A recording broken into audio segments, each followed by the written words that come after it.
दोस्तों कहते हैं कि कोई भी काम करने से पहले हमें 2 बार सोच लेना चाहिए और किसी गलत काम करने से पहले हमें 1000 बार सोच लेना चाहिए और फिर 1000 बार सोचने के बाद भी हमें वो गलत काम कभी नहीं करना चाहिए।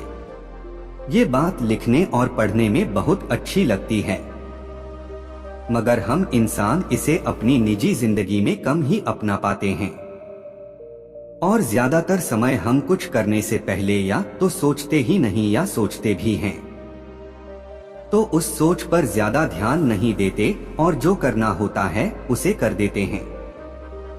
दोस्तों, आज की इस शिक्षा देने वाली प्रेरणादायक कहानी के जरिए हम आपको इसी बात की सीख देंगे कि किस तरह हमें अपने किसी भी कर्म को करने से पहले अच्छी तरह से सोच लेना चाहिए, फिर चाहे वो कर्म कुछ भी हो। उस कर्म को करने से पहले ये जरूर सोचें कि उसे करने से क्या फायदा होगा, क्या नुकसान होगा और क्या वो कर्म करना सच में जरूरी भी है। साथियों, कहानी को शुरू करते हैं। शुरू करने से पहले आपसे एक विनती है कि हमारे इंस्पायर्ड स्टडी यूट्यूब चैनल को सब्सक्राइब अवश्य कर दे और इस वीडियो को लाइक जरूर कर दे। दोस्तों, बहुत समय पहले की बात है। एक गांव में बहुत ही शातिर चोर था। वो चोर जब तक किसी घर में चोरी ना कर ले तब तक उसे चैन ही नहीं मिलता था। वो चोर अपनी इस आदत से बहुत परेशान था और उससे छुटकारा पाना चाहता था, लेकिन गांव में रहकर वो ये आदत नहीं छोड़ पा रहा था, क्योंकि जब भी उसका मन करता वो रात होते ही किसी ना किसी के यहाँ सेंध मार ही आता था। अपनी इस आदत को दूर करने के लिए उस चोर ने गांव से दूर जंगल में जाकर रहना शुरू कर दिया। कुछ दिन जैसे तैसे उसने जंगल में बिताए, लेकिन चोरी किए बिना उससे रहा नहीं जा रहा था। उसने एक दिन सोचा कि बहुत दिन हो गए हैं, दूसरा गांव इस जंगल से पास में ही, वहां जाकर एक अंतिम बार चोरी कर लेता हूँ, उसके बाद नहीं करूँगा। ऐसा सोचकर वो अंधेरा होते ही चोरी के इरादे से दूसरे गांव की तरफ निकल गया, लेकिन रास्ते में उसे एक कुटिया दिखी और उसने सोचा कि क्यों ना आज रात यहीं हाथ साफ कर लिया जाए। वो चोर जैसे ही उस कुटिया में घुसा तो उसने देखा कि कुटिया के अंदर एक साधु ध्यान में बैठे हैं और वहां चोरी करने के लिए कुछ भी सामान है नहीं। वो वहां से चुपचाप निकलने लगा, लेकिन ध्यान में बैठे साधु को उस चोर के आने का एहसास हो गया था, तो उन्होंने उसे आवाज दी और जोर से कहा, कौन हो? इतनी रात को यहाँ क्यों आए और कहाँ जा क्यों रहे हो?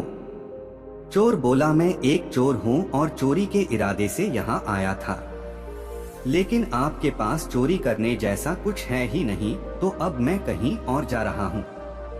साधु बोले, चोरी करना छोड़ क्यों नहीं देते? मेहनत का काम करो और एक अच्छी जिंदगी को जियो। चोर बोला, मैं अपनी चोरी की आदत को छोड़ना तो चाहता हूँ, लेकिन चाहकर भी ये आदत मुझसे छूट नहीं पा रही है। आप मुझे आशीर्वाद दें ताकि मैं यह काम छोड़ सकूं।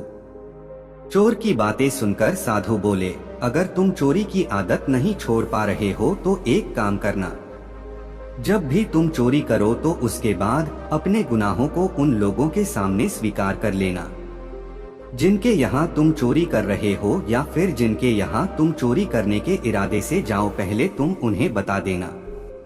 साधु की बात सुनकर चोर थोड़ा हैरान हो गया, पर उसने सोचा साधु ने कहा है तो इस बात का कुछ ना कुछ अच्छा असर ही होगा। ऐसा सोचकर वो वहां से चला गया।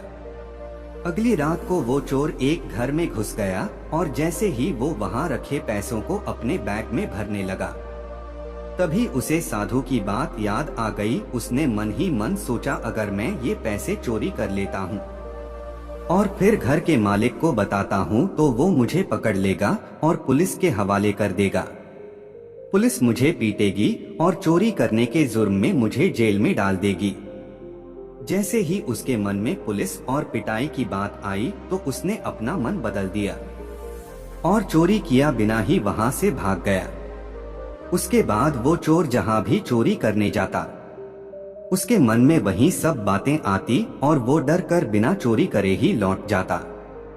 कुछ दिन बाद वो चोर उस साधु के पास फिर से गया और उनसे बोला, गुरुजी, आपने मुझे ये कैसा उपाय बताया है? अगर मैं चोरी करने की बात पहले ही उस घर के मालिक को बता दूंगा तो मैं चोरी कैसे कर पाऊंगा? गुरुजी बोले, मैंने तुम्हें ऐसा उपाय इसलिए बताया ताकि तुम जब भी चोरी करने जाओ तो तुम्हें इस बात का एहसास हो कि जो कर्म तुम कर रहे हो या जो कर्म तुम करोगे उसका परिणाम क्या हो सकता। जब भी तुमने मेरी कही बात पर ध्यान दिया तो तुम सावधान हो गए और जान पाए कि तुम्हारे कर्म अगर ऐसे ही रहे तो तुम्हें सजा भी हो सकती है। इससे तुम अपराध करने से बच पाए। साधु की बात चोर के अच्छी तरह समझ आ गई और उसने चोरी छोड़कर मेहनत से काम करना शुरू कर दिया। दोस्तों, ये कहानी हमें सिखाती है कि हमें हमेशा किसी भी कर्म को करने से पहले उससे मिलने वाले परिणाम के बारे में सोच लेना चाहिए।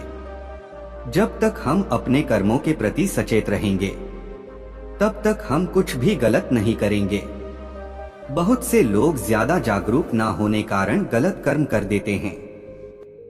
वो परिणाम के बारे में नहीं सोचते। कुछ लोग ऐसे भी होते हैं जो पहले कर्म कर देते हैं और बाद में उनके परिणामों के बारे में सोचते हैं और जब चीजें गलत हो जाती हैं तो फिर पछताते हैं।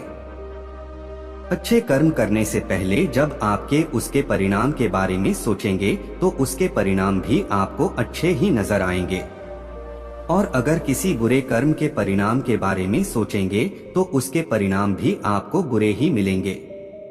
इसलिए जब भी कुछ करें तो 2 मिनट रुककर जरूर सोच लें कि जो आप करने जा रहे हैं उसका असर आपकी और आपसे जुड़े लोगों की जिंदगी में कैसा पड़ेगा। दोस्तों, यदि यह कहानी पसंद आई हो तो इस वीडियो को लाइक कर दें।